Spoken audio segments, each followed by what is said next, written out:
What are the tax consequences of a land trust? There are absolutely no tax consequences to a land trust. Good or bad? Good or bad. Okay. It's transparent to the IRS. Your tax return doesn't change. Your transferring it into a trust does not create a tax event, and doesn't change the basis, doesn't change anything. So you don't have any tax consequences. That's right. It's not a tax planning move. It's not a device to avoid paying taxes. Nope. It's simply a device for taking title to property. That's right. So if we're reporting this property that we own on a Schedule E in our tax returns now, we will continue to do so. That's right. Nothing will change. Exactly. In fact, our CPA doesn't even need to know that we have it in a land trust, does he? That's right. And the IRS doesn't care.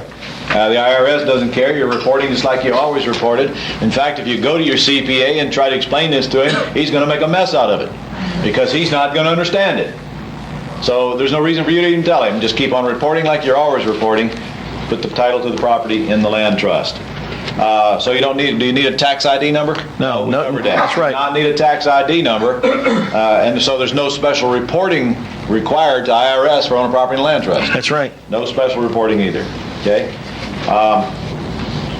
When I'm putting my property into a land trust, do I have to pay transfer taxes? No. In most states, no.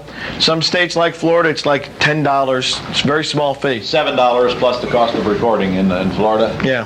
Just the bare basics or none in most states. We're in Florida right now, Sean, and I know some folks in here are concerned about their homestead exemption. Let me answer this one since I happen to be a Floridian. Okay. And proud of it. In the state of Florida, the first $25,000 worth of property taxes is tax exempt if you reside in the premises. That's called homestead exemption. Some people in Florida are concerned about putting their property in a land trust because they're afraid they're going to lose the homestead exemption because their name is not on public record. All it takes to do to keep your homestead exemption is to put on your deed that the beneficial interest within this land trust resides in the property. And you will get homestead exemption. I've had my properties that I live in homesteaded in the state of Florida and in land trusts for several years. Okay, let's see. Next question. Can the lender call the loan due? The answer is we covered that, didn't we? That's right. The answer is federal law for the lender to call the loan due. Right. Okay. Well, Sean, here's a biggie. Who should be my trustee? Ooh. Somebody you trust, Ron. Somebody I trust. Well, I don't know if I know of anybody I trust, Sean. The best people that you can use for a trustee: children, brothers and sisters, family members. Of age. It's over 18. Yeah, okay, not minor children. All right. Somebody that you can trust. Family members are the best because generally they're the cheapest. Attorneys cost you money. I'm the trustee for many people where I live, but they got to pay me for the privilege. Now, you probably don't want to do that because if you're going to be buying and selling a lot of real estate, you're going to add a lot of expense to it that you don't need to. Preferably, it'll be someone without the same last name as you. If I see you hanging around the property and your last name is the same as the trustee's, it doesn't take a really smart person. I mean, even a lawyer can figure out that maybe you guys are related. Okay, so basically what you're trying to do is make sure that your last name is not on public record to have anything to do with this property. That's right. So if you have your spouse be your trustee, then your last name will be there. If you have a child with your last name as being your trustee, so what you're really talking about is a married daughter. That's right. Married daughter, married sister. Could you use your wife's maiden name? Yes, you could. Use your wife as your trustee and use her maiden name. Yes, you could. Okay. Of course, you face a problem if you can't get her signature notarized. So in other words, in order for anybody to use their wife's maiden name, she must be able to prove that she's who she says she is at the time she deeds out the property. That's correct. Okay. Which is not that big of a problem if she can prove it, right? Right. All right. Can your trustee be out of state? Absolutely. Out of the country? Absolutely. FedEx goes everywhere, don't they? They do indeed. Okay. Why is it so important that you have a trustee that you trust? Because they have the power to deed the property. Now, this would mean they have to steal it and be fraudulent and all that kind of stuff, but, some people would do that. So in other words, I could be going on a trip to Hawaii one week and come back and my trustee deed away my property and left town, and I got a problem, don't I? Yes, you do. The trustee actually signs the deed as trustee. The beneficiary signs no deed. However, any closing statement, any closing agent will want to the beneficiary to grant the trustee the right to sign it in writing just to protect themselves at the time of the sale. Most closing agents. However, it's true that many closing agents don't have a clue what this trust stuff is. Absolutely. So, that may pass them by. Or the trustee may go find a friend and say, hey man, let me give you a great deal on this property. Look, public record says I'm the owner. It says Ron LeGrand is trustee here. Let me deed you this thing. Give me $2,000 and I'll give you $50,000 worth of equity. I just got to go. To an unsuspecting person, they don't know any different. And trustee's gone. You can't find him. He's deeded your property. You got to come back and file suit, claim fraudulent conveyance, and create a mess. That don't scare them nothing will, huh? That's right. Okay. Find a trustee that you trust, or is it possible you could be your own trustee? Well, you could be your own trustee, but you ever get to court, the court's going to go flying right through this trust. So in other words, if you're the trustee and the beneficiary, and you were my opposing attorney and you were coming after me and you found out that I was both, you would pierce that trust like it came with Vaseline, wouldn't you? Absolutely. All right. So, however, if I'm the trustee, if I'm the beneficiary and the trustee, who's in control of the document that says I'm beneficiary? You are. Oh, it's in my filing cabinet at home. Yes, it is. So, in other words, you telling me that could be changed? It could be changed. Could be changed. Okay. We're getting ourselves in a mess here on camera. You understand? All I have to say is, what I don't know can't hurt you. Okay. I'll put it to you that way, Ron. However, the only person that I would want to change the beneficial interest to, in case I got bombarded with a lawsuit where they couldn't find out, would be my spouse. Isn't that true? That's correct. You're going to subpoena my tax returns, aren't you? That's right. If that property showing up on that tax return, and I'm the beneficial interest, and now all of a sudden I'm not, then they're going to want to know what happened to the property. Mm-hmm. But if I'm the beneficial interest and I get subpoenaed, could my wife quickly become the beneficial interest? Yes, she could. Does that show up on the tax return? Yes, the same way it did when you owned it. Yes, in other words, there's nothing on the tax returns that distinguishes wife's interest from husband's interest. No, there is not. Man, I'll tell you what. I like that. Does the trustee have personal liability? We talked about that, didn't we? Yeah, they don't, as long as they sign as trustee. I always want to put trustee after their name. Or unless they commit some kind of fraudulent act. For instance, if that trustee deeded that property away while I was in Hawaii, that's fraud, and I could physically put him in jail for that, couldn't I? Well, what if my trustee dies? Then you just appoint a new trustee. Before or after you attend the funeral? It's up to you. Okay. Trustee dies, your trust gives you the power to appoint a new trustee. You don't need their permission. What if I want to fire them, Sean? You just fire them. Just fire them.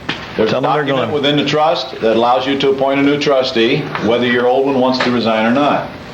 This kind of trust allows you to do that. Some kinds of trusts do not. This is not. This is a revocable trust, by the way, isn't it, Sean? That's right, which means you can change it anytime you want to. That's correct. You can change it or kill it anytime you like. So if my trustee dies or if I want to appoint another one, we maintain control as beneficial interest. That's right. All right. I like that too. Absolutely. Okay. Can I be my own trustee? We covered that. Mm-hmm. You're going to like this one, Sean. I love this. Do I need an attorney? Only in Pittsburgh, Ron. Only in Pittsburgh. Do I need an attorney to do No, you do not need an attorney to do a land trust. We're going to go through the documents and show everybody how to put property in land trust, what the deed looks like, how to fill out the trust, something that anybody can do in any state. Some states require more information in the trust than the trust that we're going to be using this morning. There's some additional things that need to go in there, but it's something everybody can do themselves, which makes it beautiful because now you have an entity which doesn't require any additional tax reporting, very low cost to use, but which provides a great deal of protection for the real estate. Well, Sean, I know that the people are not going to feel comfortable with the fact that they don't need an attorney to do this. And I know from experience that many people are going to go out and try to seek the advice of an attorney to advise them on land trust and tell me what they're going to run across from an attorney's point of view. Ooh, let's see. First thing they're going to hear, and this is one of my favorite lines, is it's illegal to put a property in trust because it'll hide it. Okay. Incidentally, is this trust legal in all 50 states? Yes, it is. Okay. In other words, it can be used in any state. That's right. Even Cleveland. Yes. All right. Cleveland was a state. All right. Now, What you got to realize, folks, is that the attorneys of the world, and the U.S. in particular, generally don't have a clue when it comes either to asset protection or land trust. They have no idea. It was not on the law school curriculum. It was not on anything they did in their law firm. They just don't know. When you go to look for an attorney that does this, you got to ask a lot of questions and ask a lot of people how to find one. Sometimes you'll find somebody through your real estate association. You should belong to your local real estate investors association. And in that, you're going to find people who deal maybe with trust or with an attorney who knows a lot about real estate. Now, first clue that you do is you call them up and say, hey, do you know anything about land trust? The guy says yes. Ask him when the last time was he did one. And ask him how many thousands he charged. Because it shouldn't cost you a lot. In my office, I charge generally $300 to prepare a land trust and a deed. It's my standard fee. I don't know where I got the number. I just came up with it. But Ron, for instance, first time you did it cost you, what, $800, $900? $1,300 to get 4 of them done at one time, which is a fill-in-the-blank deal. And that's where I got my first one from, yes. Yeah. $1,300. And then you rewrote it so that it made sense. I didn't rewrite it. No, I used one that was professionally done by an attorney who really did understand this, and I've just been duping it and using it ever since. And my title company, when I take title to a property, my title company has it. They just fill it out for me, hand it to me, fill out the deed that they know they're going to use, so I don't even have to do this anymore. They have all been doing it for years. Any closing agent who does this over and over for you will do it for you. You don't have to even worry about the documentation. But the first one did cost me $1,300. And frankly, to be honest with you, I don't think the attorney who did it knew a whole lot more about it than I did. No, probably not. But it was in his computer. Yes. So he spitted it out. The point I think we're trying to make here is that there are very few attorneys who are skilled and schooled on land trust. It's not their fault. They can't know everything either. They're just specialists, just like every other profession. Just like a brain surgeon. You won't get him to fill your teeth for you, because you don't know how to fill teeth, but they're both doctors. An attorney specializes in whatever it is he does. And the problem is that even those who specialize in asset protection and estate planning, many of them don't have a clue what a land trust is, because in many areas it's not a commonly used device. It's just not a commonly used device. So when you mention the word trust or land trust, they assume it's some other kind of trust. Sometimes it gets confused as for a Massachusetts business trust. Sometimes you can say land trust and they're thinking living trust. Sometimes they think that you are talking about an irrevocable trust, and they associate all of these other things that come along with it that just aren't true about a land trust. So make sure they understand what kind of trust you're talking about. What I run across commonly, what most students say is that, well, there's no reason to use that trust in this state, because they think that you're probably trying to hide assets, and they don't understand all the other benefits that come along with it. The truth is, there's no reason to not use a land trust. That's very true. There is absolutely no sound reason to not use a land trust. None whatsoever. There are no negatives. There are no downsides. It's all positive and no negative. Does it cost any extra to use a land trust? No. Not a dime. Does it cost 1 red cent more to take title of a land trust than it does in your own name? If you're going to try to find an attorney, again, a referral is the best way to find one. If you feel like you've got to have advice, the problem with that, Sean, and I really don't have a good answer to this, to be honest with you. What I see happening is that students will go get advice from attorneys. The attorney will give them poor advice because they don't fully understand it, and because they're the attorney, that's the advice they'll follow. That's right. The purpose of this tape is to educate you on land trusts. That's why we're here. Don't let an attorney give you a reason why you shouldn't do it that doesn't make sense to you, and you just follow that advice blindly. If the attorney comes up with something that does make sense, question them. Make sure you understand what they're really saying. And if you're going to try to get advice from an attorney, you're going to have to ask the right questions in order to get the right answers. That's why I've got Sean here. Sean is an attorney. He does this on a national basis.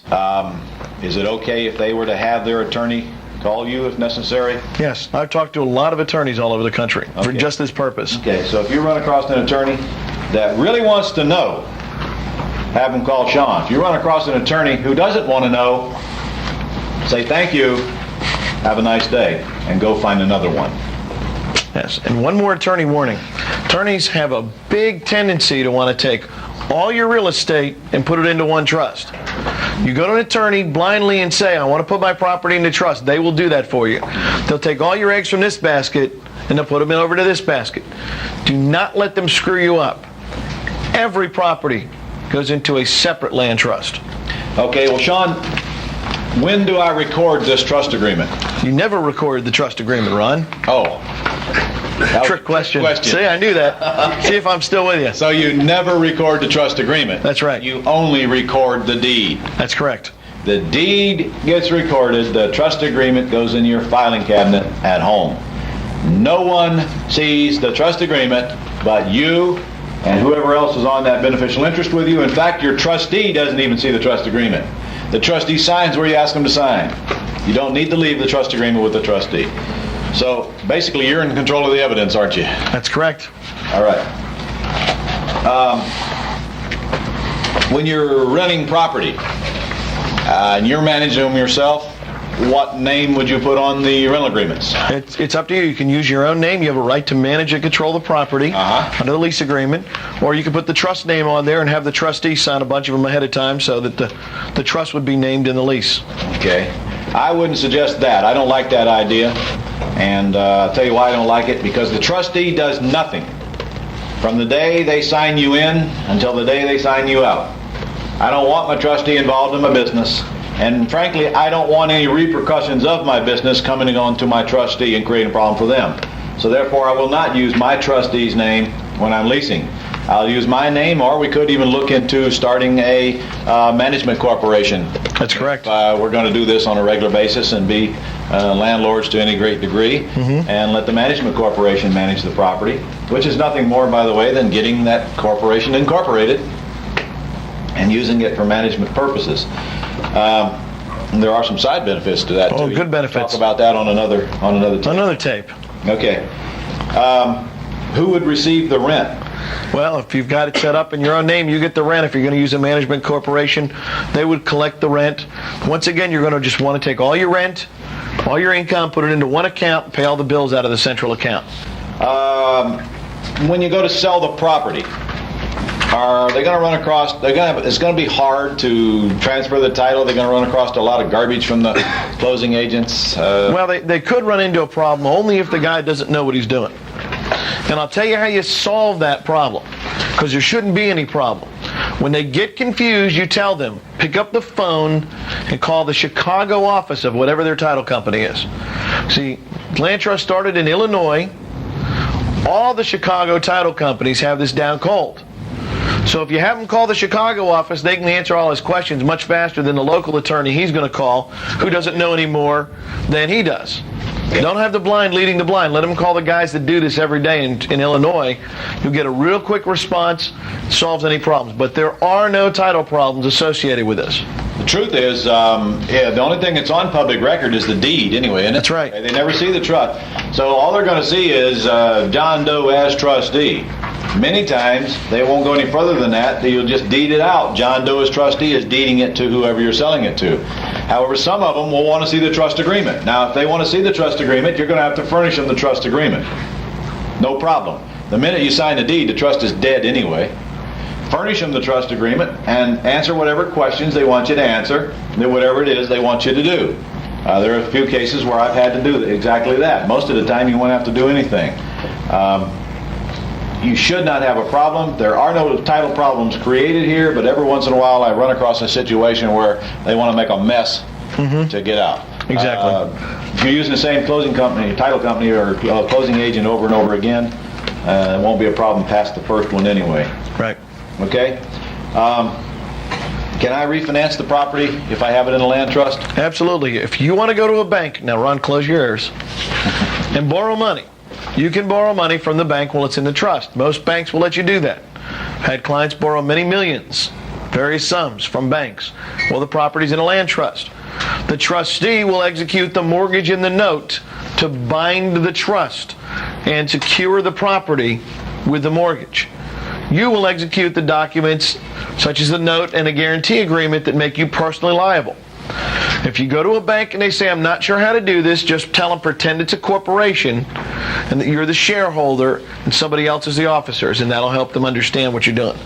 Or they're going to say, take it out of the trust, put it in your own name, close a loan, and then you can go put it back in the trust immediately. That's right. If you have to do that, you can do that. That's the worst case scenario. It's the worst case scenario. And that'll be the only time that you won't take title in land. If you're going to buy a property and you know you're going to immediately refinance it, might as well just buy it in your own name, go refinance it, and then put it in a land trust. Speaking of that, Sean, suppose I'm buying and selling properties in a corporation. Do I take title in the corporate name or in the land trust? In the land trust. You never want to expose your corporation, which has other assets, to liability when you don't need to. So in other words, you're saying that if the money goes in the corporation and comes out of the corporation, and the property is reported as a corporate sale to IRS, then it's a corporate property without the corporation actually being on the deed. That's right. Like Disney, huh? Disney. In other words, Disney World is a corporate property, but Disney World, Inc. doesn't own the land. That's correct. Okay. It's how it's reported and where the money goes in and out that makes it a corporate property. So you take title in the land trust just like you would any other way, but you use corporate funds to buy and sell the property. That's right. And you report it as a corporate property. Okay? Can you think of any other questions? You want to talk about dealer status? Dealer status. Oh boy. It's on the test run. Okay. All right. Let's talk about dealer status. Okay. First of all, what is a real estate dealer? According to the IRS, and they are vague at best, but the whole point of a dealership, as far as the IRS is concerned, for dealer status is somebody who purchases real estate, holds it with the intent to immediately resell it and make a profit. Actually, the word immediate is not in the code. That's right. It's not immediate. Buy with the intent to sell, you're a dealer. Right. We're in trouble, aren't we? Yeah. Yeah. If you're quick turning property, if you're flipping properties rapidly, those properties could cause you to be called a dealer. Well, Sean, why don't I want to be called a dealer? Doesn't sound too bad to me. I mean, car dealers are okay. Why wouldn't I want to be a real estate dealer? Car dealers are okay? Why wouldn't I want to be a real estate dealer, Sean? The reason you don't want to be a real estate dealer is you lose some benefits. Number one is you're not allowed to depreciate the property. No depreciation? And that's not only the property you're flipping, that's the stuff you're holding long term. Whoa. You mean if I'm a landlord now and I got 25 properties and they say I'm a dealer, I can't depreciate my 25 properties? That's right, Ron. Ooh. Not only that, the rent is not rent anymore. What is it? Now it's income on your Schedule C, and you get to pay Social Security and Medicare tax on that. Self-employment tax? Self-employment tax. Man, I don't think I'd like. You mean I have to pay 15% of everything on the bottom line? Yes, sir. And I can't use depreciation? That's right. So the bottom line is going to be bigger. Bigger. And if you sell a property and hold a note, used to be that you'd get money every year and the money when you got it was taxable. You mean now the note's going to be taxable in full the year you receive the note, even though you don't get the cash. Wait just a moment here. You mean to tell me that if I buy a property for 50 and sell it for 80 with owner financing, taking back a mortgage or a trust deed, I got a $30,000 profit, but even though I'm taking that back in monthly installments, then I'm going to get taxed on that whole $30,000 in the year of the sale? Absolutely. As if I received it in cash? Yes. Man, I don't like that. And you also cannot do tax-deferred exchanges on any property if you've been declared a dealer. Boy. So you don't want to be a dealer. Doesn't sound like we want to be dealers, does it? Yeah. Well, how do we avoid this? Because we're going to buy and sell properties. That's right. That's our intent. Absolutely. And what you're going to do is this. You're going to form another entity. Generally speaking, a corporation. Okay. And you're going to use that corporation solely for the purpose of buying and selling real estate that you intend to sell for a profit quickly. So in other words, I would use that to buy and sell the ones I'm going to generate cash with. That's right. But I wouldn't do installment sales in that, would I? No. Because they would be taxed in cash. That's right. Now, there are times when that might make sense. If I've got a loss in the corporation, I might choose to go ahead and let them write off the profit from the installment sales now because the corporation could sustain it. Right. But most of the time, we normally wouldn't want to do that. As That's right. The corporation's making money, we probably wouldn't want to do that. That's right. You're going to separate out your property. The long-term investments, you're going to hold yourself or in a separate entity, a separate corporation. Property you're going to be flipping, you're going to want to have in one corporation. Or several corporations, whatever you want to do, but separate from everything else. So when the IRS comes in and says, you're the dealer, they aren't talking to you now. Now they're talking to your corporation. And you don't care because you're not putting rent in there, you're not putting anything else in there, you're just putting in properties that you're reselling for a profit you'd have to pay tax on anyway. Yeah, well, you could put rent in there. But, if you wanted to. Yeah, but not on your investment properties. That's right. So basically you're taking the heat off of yourself, setting up this dealer entity to be the dealer, and then you can be an investor over here and wear two hats. Right. Okay. Well, Sean, I'm working a full-time job, or I've got a business that takes up most of my time, and it's kind of obvious that I'm making my living from that business, but I'm buying and selling properties over here on the side. Am I going to get tagged a dealer? Well, the IRS claims no, but then they've done it anyway. Yeah. So. And we had somebody just recently in one of our classes that had that problem. Let me point that out. The reason that someone recently in our class had that problem was because their CPA said they were a dealer and turned them in as such.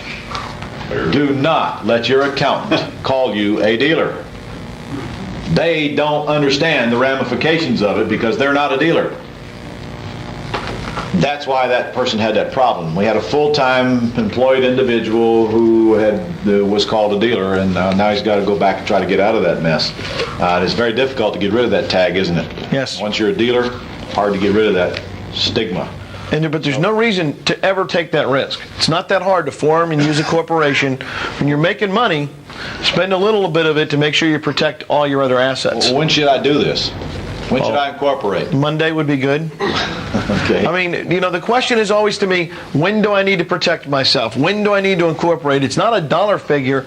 It's a business decision. However, if I'm just starting and I haven't turned my first property, you think I ought to go incorporate before I do? No, I wouldn't worry about it then. In other words, go make some money, then worry about it? Yeah, but after the first one, spend some of the money wisely. Okay, if I'm going to buy and sell properties and that's going to be my chief source of income, and I might as well just do it and get it over with. Wouldn't you agree? Absolutely. By the way, real estate brokers exempt from being dealers? No. Boy, do they get looked at hard. Not only exempt, they're guilty of proven innocent. That's right. That's right. The